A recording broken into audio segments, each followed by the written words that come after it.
Hi everyone, welcome to our English class today. Well, in today's class, we are going to learn interesting questions and we'll have good practice related to question number 16 to 20 for Junior Inter English. So that's all. Hope you are watching all the classes, previous classes, and if you watch this and if you practice more, I'm sure that you can do better in your inter exams. Now let's check. So first let's see for the question number 14, and it's all about identify the silent consonant letters. Most of the students don't read even the question also. So first you have to identify the consonant letter only. That's what you have to keep it in your mind. So here are a few examples for you, the common examples, and this is a special notes for you. And if you wish, you can write notes also. The first one is silent D, and you can find in bridge or hedge or pledge, and this is with, and then you can say handsome and Wednesday, and finally grandmother or grandfather. Okay, so now the second one is L, which is common and almost everybody is familiar, like could, would, or calf, palm, or some, walk, half, and talk. So there are so many silent letters with L, and you can easily identify. And the third one is silent N, and where you can find in Hein, solemn, condemn, column, and autumn. So try to write these words so that it will be useful. And the next one is silent P. I know you are quite familiar with this. So the first one is psychology, pneumonia, cupboard. We say it's cupboard, not cupboard, right? Cupboard, empty, and receipt. Okay. So here we have these P silent letters. And now we can think about silent W. We can find in certain words like wrestling, wrinkle, wrong, who, right, rap, rapper, and whom. So now let's look at another few examples like B, which is quite common, where you can find like coon, woon, tune, dumb, debt, subtle, and doubt. Okay, these are the common, silent letter words with B. Now let's look at silent C. You can find in muzzle and signs and scene. And the third one is silent G, as you can find in foreign, sign, hang, or thing, and rain. So the next one is silent H, as we find in R, honor, air, exhibit, and ghost. So now we have another silent letter K. It's knit, knock, night, knife, kneel, and new. So we can see this one more common silent letter where we get in most of our questions. So the next one is T. So you can find listen, often, castle, buffet, and bouquet both has the silent T, and ballad and Christmas. It's not Christmas, Christmas. So this is how you have to identify the silent letters. And now let's take one more additional notes related to question number 15. It's identify the parts of speech. So if you look at the sentence, you can find all the parts of speech in one singular sentence. That's oh, a good student works hard at her studies and she enjoys learning. Now try to identify the parts of speech for all the underlined words. I'm sure that you can do it. It's just a recap. So the first one is oh, it's exclamation. So it's an interjection. And next, good. So when it qualifies the student, it's adjective, and student itself is a noun, and works is verb, and then hard, how does the student work? Here hard, right? So hard is adverb, and then preposition is at, and then studies actually, and you can say and is again conjunction, and she is pronoun. So what you have to do is, you have to read the sentence and then you have to decide whether it is a noun or a verb or an adjective. Let's take one more example, like book. I want a book. Here, book is a noun. If I say I want to book a ticket, what part of speech is here? It is used as verb. And if I say I want to go to book exhibition today, so here book is an adjective. So this is where you have to be very careful while identifying the parts of speech. Don't think that book is always a noun, or a shop, sometimes shops is always a verb, right? It depends on the sentence.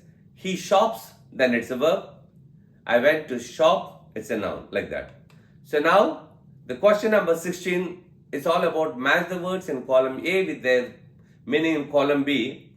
So whoever has done or read the glossary and from the passage what we have from our textbook, you can do well. Otherwise, it's a bit tough, I can say, for some of the students. But think again, read the word and read the meaning and try to match it. So let's do it how we can do it. Look at the words first. Despair, penury, resilience, corpse, trifle, and revive. So first what you have to do is, whatever the word you can identify easily, you try to do it. Later on, you can check. So the despair is all about whether you have hope or you don't have hope. Okay?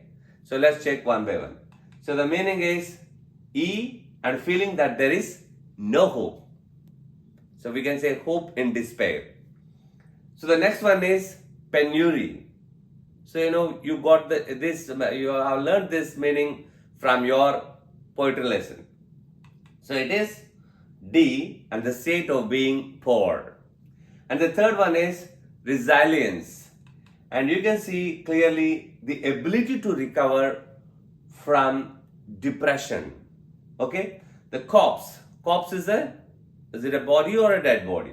So if you find anything, something like that, let's check now. Yes? It's a dead body. And then trifle. So what does it mean?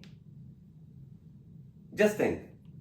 And here, look at the sentences and you can find it is something that's not valuable or important. Little things like what you can say. So finally, revive. So revive is all about restore to life or consciousness. And can anybody guess what is the left one, like a violent windy storm? Yes, it's tempest. You have learned. So this is how you have to practice this question. And now let's look at question number 17. This is quite easy, I can say, and we have two options. Either you have to interpret the data and write a paragraph, or you have to convert the information into a pie chart or a bar graph or maybe family tree, or even you can sometimes get a flow chart also. Okay? So just what you have to do is, you have to read again and again and look at the data, and this comes under study skills. And let's see, if you look at the first one, okay, left side, I have done the same thing. So the first one you can find subjects allotted to teachers, and there are some already the numbers are given there clearly, and based on that you have to write the information. If you want to write the information, you have to keep it something like 3 points in your mind. Like first is introduction, what is the pie chart about? And the second one is you can think about what are the highest categories and the least one. That also you have to mention, right? And finally, you have to give in conclusion and what you found about that pie chart. And in the second paragraph, you can write clearly some 10 teachers were allotted to so and so particular subject. So this is how you have to practice.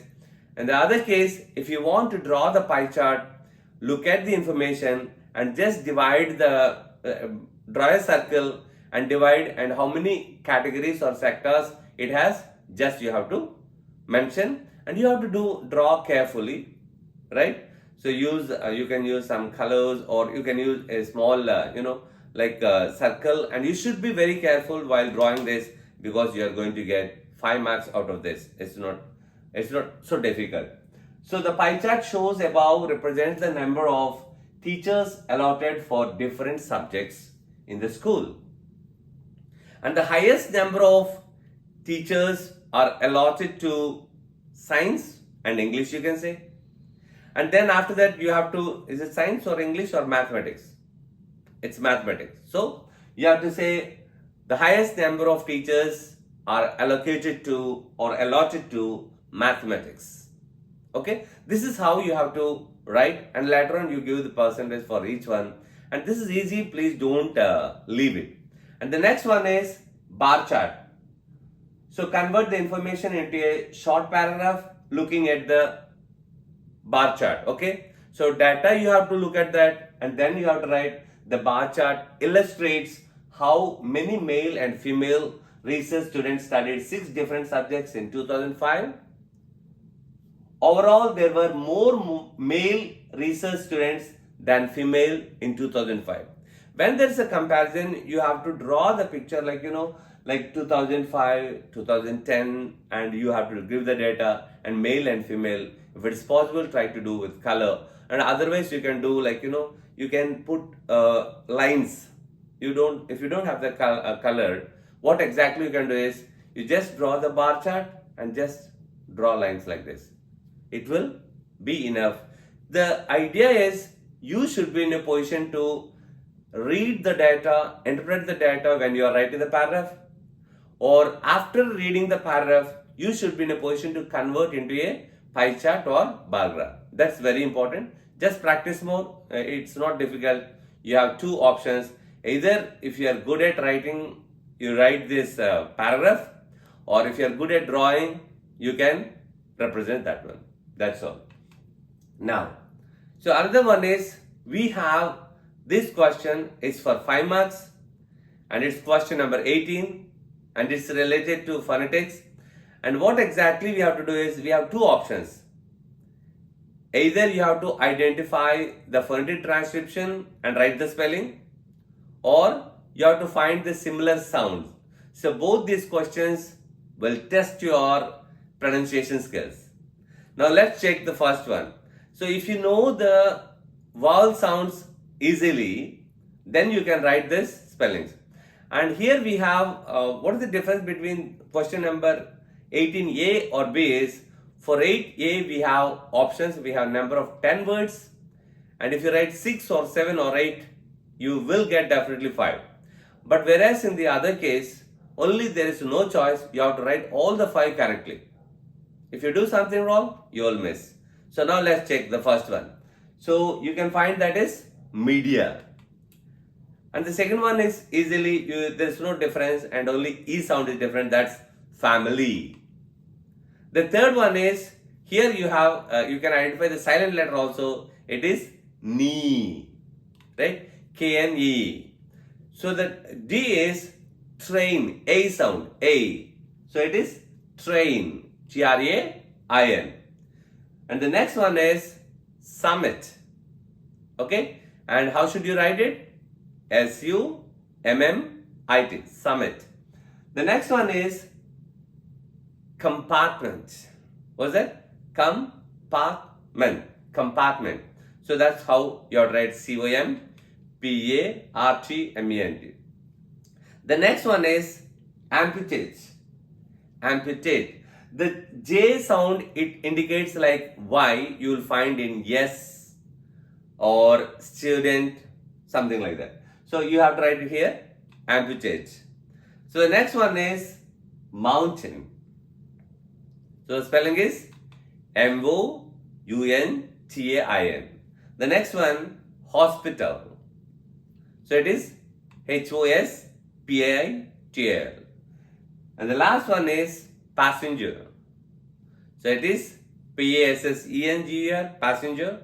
And then you have similar words like education or university or knowledge order. There's so many examples. Try to learn whatever you have in your textbook also. You have only 50 to 70 or 100 words, I think. But if you choose 50 words, that will be enough. Right. Now the other option what we can say is, first you have to read it, and if you can write in phonetic transcription, it's good. Otherwise you can just write in Telugu, so that I can say that it's a suggestion just to identify. So just try it in the meanwhile. I don't want to pronounce for you. Right. Now let's check one by one. So the first one is AI, it's A, weight. And the next one is WHIT, white. And the third one is height. So what is the answer? It is weight. It differs. This is A and that's I. So the next one is, what is that? Ghost. So look at how G is pronounced here. Go, ga. And the second one is genius, z. And the third one is gold. So the answer is genius. Now if you look at the next word, you can find phone. You have to concentrate on O. Phone. The next one is pot. Pot. The last one is pool. So what's the different one? Oo. So pool. So the next one, if you find, are you ready? So just think. Now let's check.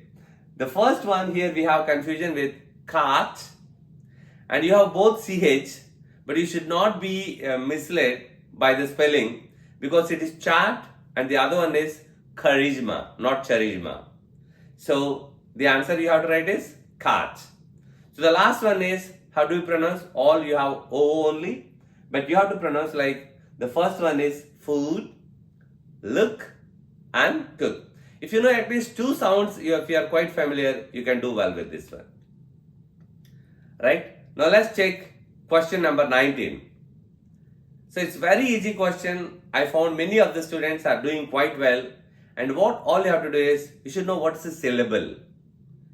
A syllable consists of vowel sound, not vowel. That's what you have to take care.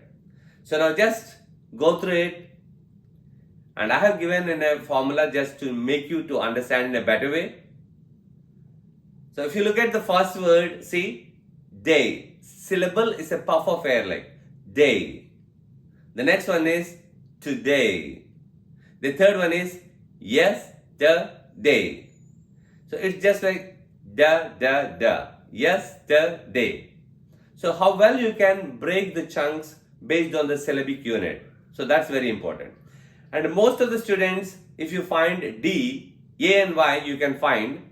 And how many syllables are there? If you think about it, you can find only one vowel, but think about the sounds. If you look at the next one, B-E-A-S-T, you have two vowels, but it's only long E. It is beast. So now let's go one by one. Right? Day, one syllable, right? And today, two syllables. And the third one is yesterday. It's three syllables. And the fourth one is any. Most of you will write one, but it's any, two. But for the beast, it is only one, beast. The next one, how do you pronounce it? America. So you have four, America, right? So you have four syllables. And the next one is seas, only one. The next one, cigarette, it's three. Try to utter the word again and again so that you will get it. So here what we have is, fortunately you have to write only 6, but try to write 8 or 9, at least you will get the 6 right answers. So the next one is beautiful. And the last one is complete. So how many syllables do you think it has? Complete. Yes, you are right, it's only 2. So now let's look at the last question. Is question number 20. Complete the following dialogue. So here the key is, it's all related to how well you are good at communication skills And if you are doing preparing conversations quite well, and if you are speaking to your friends, you can do it quite well. Now let's look at the sentences. Right? Here is a conversation between Sony and Ravi. And now let's see what are they talking about. Okay. So one interesting thing to identify and write this question very well is you have to read both the dialogues, exchanges. If you don't find the answer in the first sentence, you have to look at the second sentence option. I can say the exchange. And you can find the keyword there. So the first one, let's see. Hi, look. Hey, look. There are many people over there. What dash? Oh, it seems to be an dash. Let's go closer. Oh my God, it's really a terrible accident. So here you have an option for this, and here you have a clue in this sentence. Oh, it seems to be dash. What is that? Accident. And then, if you look at them, hey, look, there are many people over there. So what would be the next question? It would be, what happened there? Right? The next one is, oh, it seems to be an accident. You have the clue in the third sentence. And the fourth one is, I think we must take them to the, where will you take? Obviously. So it is the hospital. Yes, let's take them to hospital also. Because you have a clue word here, hospital in the down one. Shall we call dash? Here you have to identify what clue can we get it from the next sentence. Yes, we should call it because no taxi or auto can take him. Come on, hurry up. So then it should be ambulance. Right? So this is how you have to answer all this conversation part, dialogue writing part. And for 4 options, you'll get 4 marks. And I hope that we tried to cover the entire question paper analysis on these 6 videos totally. So just watch part 1, part 2, part 3 all. And section C, we have done it for 2 parts. And part 1 and this part 2. Hope you learned some kind of helpful tips from this video. And that's all for today. Wish you all the very best. Thank you so much.